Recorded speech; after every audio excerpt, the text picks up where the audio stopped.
Welcome back to MVM. Today we have a review. This one is for Sorcerer. It is from White Wizard Games, the designers of two of my favorite games, Hero Realms and then Star Realms, which is fantastic. Absolutely. This is a game that got me really excited just from seeing it out on the table at Gamma a couple weeks ago. Yeah, I mean, the artwork in this game is fantastic. We'll get into the review portion in just a moment. However, it does play a little bit differently from the Hero Realms and the Star Realms games in the fact that you're not actually deck building, you're deck crafting, because at the beginning of the game, you're going to take decks that make up three different portions of that deck. You have something that is called your character, you have your lineage, and then you have your domain. And there's a wide variety of different characters, lineages, and domains just in the base set, but you also have some expansion packs that you can get outside of the base set. And you're picking one of each of those and kind of mashing them up into one deck.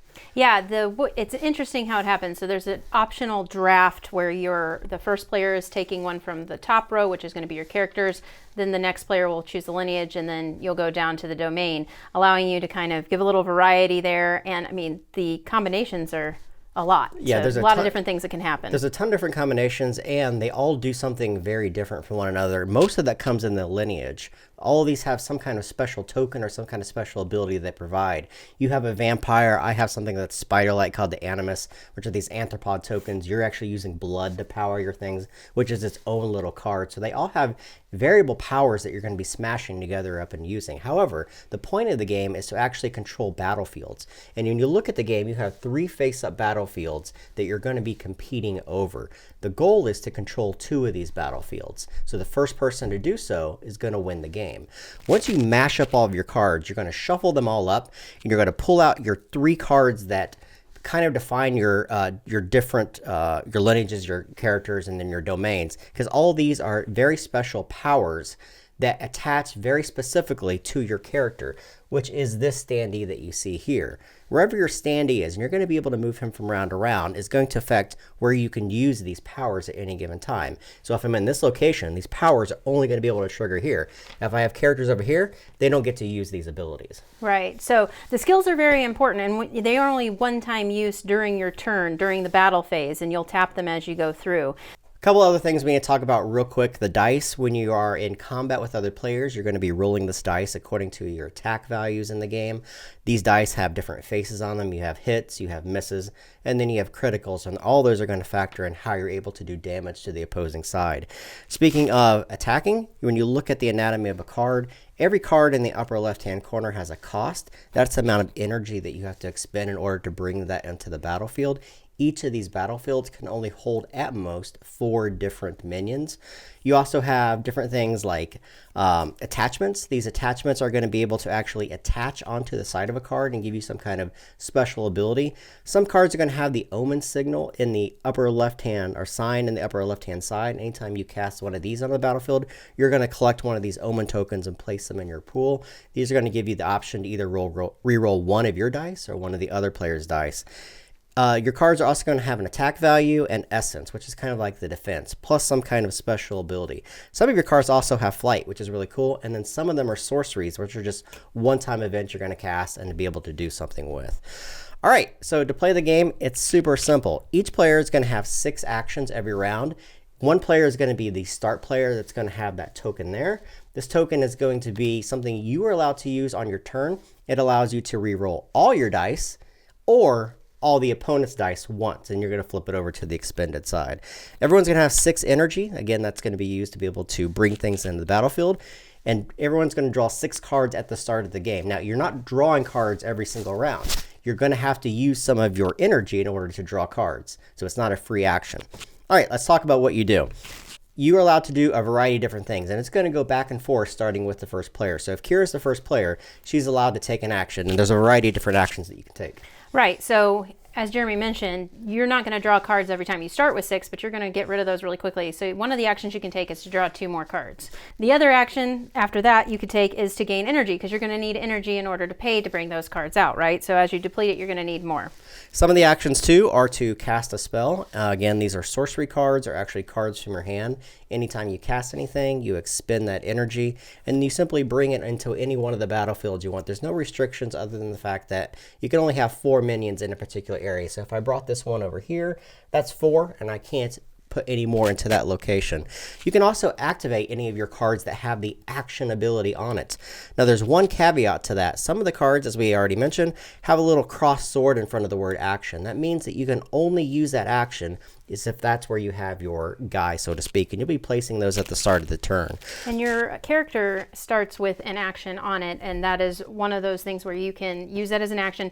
The others are going to be, the other skills that you have are going to be tactics or ongoing, depending on your character. The final action that you can take on your turn is to reinforce, and that's simply taking one of your characters and moving it to the adjacent location. Now, as I said, some of your characters have flight, such as the one I have here, which means it can fly to any other location to help reinforce. And you're going to be wanting to do that as you start to stack up your minions in very specific areas. You're going to have to defend locations, especially if they're getting pummeled by the other player. Once all the players have used all 6 of their actions, you're going to then pause. You're going to go to the battle phase. This is where you're actually going to be able to attack other players.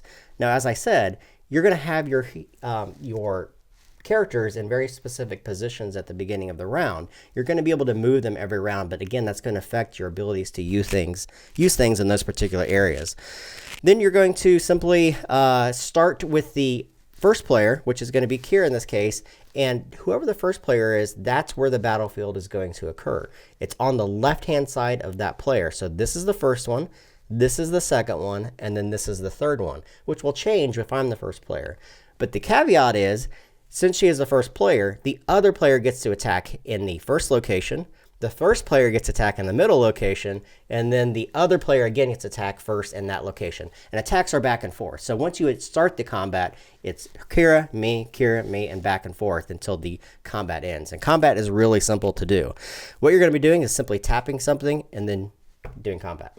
Yes, and in order to do combat, you're going to roll these dice, and these dice have a variety of faces. You have 1 hit, you have 2 hits, you have a blank side, and you also have a critical hit side. I really like the critical hit side because when you roll this on a battlefield that's unopposed, as you see here, that is going to be worth 2 critical hits instead of just 1. Yep, directly to them. Now, when you do damage to the other side, if it is just a skull, the other player gets to assign that however they wish. They can assign it on their minions, or they can assign it on the battlefield themselves. Now, there's times when they want to assign it on the battlefield because they want their minions to have the capability to attack and not die. So it's up to the player. However, those criticals, as Kira said, that allows the player who did the damage to assign it wherever they want. So if I really want to kill one of their minions before they have a chance to attack back, I could do so. Anytime you attack, you're going to tap that character, meaning that they're out. Now, you also have the ability at this time to do tactics. And tactics are only used during battle. And those are going to be, again, according to the cards that you have out in front of you. There's no like magic instances in this. You're not using anything during the battle from your hand. It's all what you have right there. Once the battle is over, you're going to simply move to the next location and to the next location and to the final location. And what you're trying to do, again, is you're trying to whittle down the other player all the way down to 12. Anytime you do that, so say, for instance, we are at this situation where I have 4 health against my side and 11 health against her side. It's completely undefeated. So if I do at least just 1 damage to it, that's going to knock out this location. You're going to take the location and you're going to flip it over to the defeated side and you're going to put that token on my side. And I have 1 of those now. My characters that were there and the characters that she may still have alive are going to stay there. It's your choice now to move those minions into battlefields that are now being opposed. So that's the game. I mean, you're literally, it's a very fast game to play. Let's talk about our review. Now, as you said, the artwork drew you in. Oh yeah, artwork, production, I mean, just opening the box. If you look at the box, there's spot UV on this box all over. And it's not just on the top of the box, it's on the inside of the box too. On every side, there's something beautifully done. And then when you open it, you've got this wonderful insert. The inside of the top of the box can be used as a dice tray. The player boards are very nicely done, as are the battlefield boards.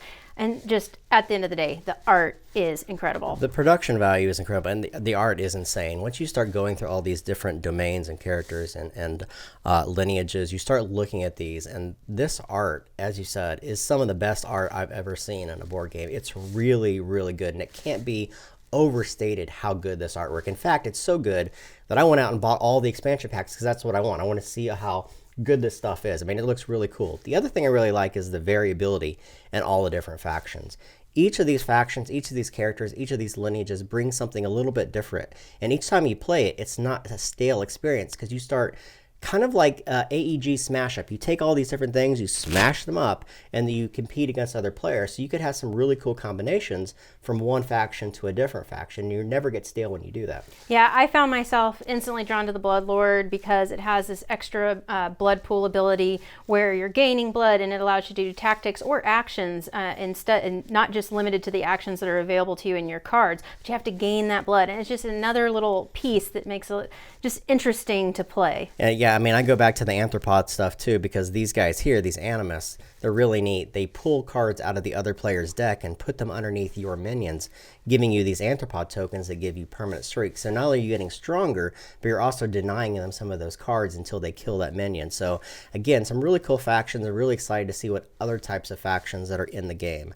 Do you have any other positives about the game? Other than production values in the game. I mean, the game is very simple too. Yeah. Like this can be played in literally 10 to 15 minutes. Like it can be over really quick. It can be a longer game, and it's really dependent upon the dice that you roll. Yeah, I really like the amount of strategy that comes into it, thinking about how your different characters, especially as you're mashing up those 3 different decks, as you said, how those different things are, because you have to learn the next time what works together well, which pieces are going to fit together well. But within the lineages or within the individual decks, they have cards that work off each other very well as well. And so just overall, the game is a lot of fun to play.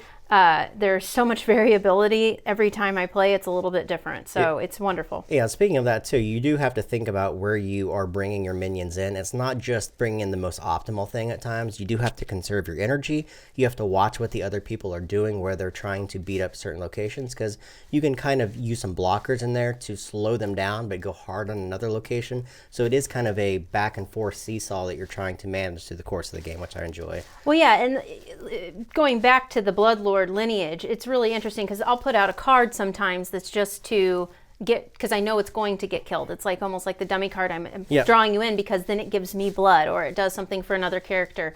And I really like how all the cards just really play off each other, and each of the different decks is very unique in how you want to play it. And when they get mashed together, it brings a whole new variability to it. All right, so let's get into the cons. I have one big con. It's probably the same con that you have. It's something that Ryan brought up, actually. He brought up the fact that it is a dice rolling game, and I totally get that. However, the one negative I have about the game is that there's not a lot of manipulation of the dice. There's 2 ways to manipulate the die in the game. One is the omen tokens. You can expend one of these if you have them to be able to reroll your dice or an opponent's die. One of them. Or you can spend that blood token that you have at the very beginning of the game if you're the first player, and expend it to make anyone roll all their dice. But that's really the manipulation in the game. If you roll poorly, there's no way to interject any kind of mitigation into that. So you have games like Dice Throne where you're using cards and you're saving those cards and you're really rolling for chances and stuff. In this, it's just whatever you roll. It's pretty predeterministic by the die themselves. Yeah, so there's a lot of ways to get omens, but you can burn through them very quickly. Yep. I would say that is a con for me as well, though it's not a very big con because I kind of go into this game knowing what I'm getting into. And so, again, it's all about the strategy you're going for, but I can see how that could turn some people off. Which brings me to really my only other con. I would have liked a little more manipulation in the battle. Once you see a location like this location here, there's no way to pull any surprises here. If this goes in the battle phase in this location, I'm pretty much screwed, so to speak. I mean, and that's probably my own fault from not placing anything in there, but there are times, I think that may be the strategy of the game, but it may be off-putting to other players who like to pull those surprises in the game. Everything that's on the board, you pretty much see as the battle starts. So yeah, I'd say my only other con is your lineage that you have in front of you. Powerful. The Animist is incredibly powerful. I felt when I was playing against it that there was just really no way to keep up with it. It was just, how long can I last? Now, that could be that the combination of decks that I have tried against it so far haven't been the right ones to mitigate that power, but boy, it's super cool, but it is super hard to play against. Yeah, I mean, it's pulling cards out of your deck, it's doing some deck denial, and it's adding strength to its characters. Again, it could have been a combination of the different types of cards that I smashed up together. However, having said that, I think this game is going to appeal to a lot of people. Number one, for the art alone. The art is fantastic, and the fact that you're pulling all these factions. There's a lot of expansions out that we haven't even touched. I think there's probably 8 packs that add new characters, add new lineages, all those different things. As you mix them all up, I think people are going to find some really cool combinations of things they enjoy, and then also offers you the ability to expand and to experiment with your with your decks as well. So that is Sorcerer. It's out very soon from White Wizard. If you guys have any questions, make them in the comments below. Subscribe to us, follow us on Twitter, like us on Facebook, and everything else that we do. And we'll catch you guys next time.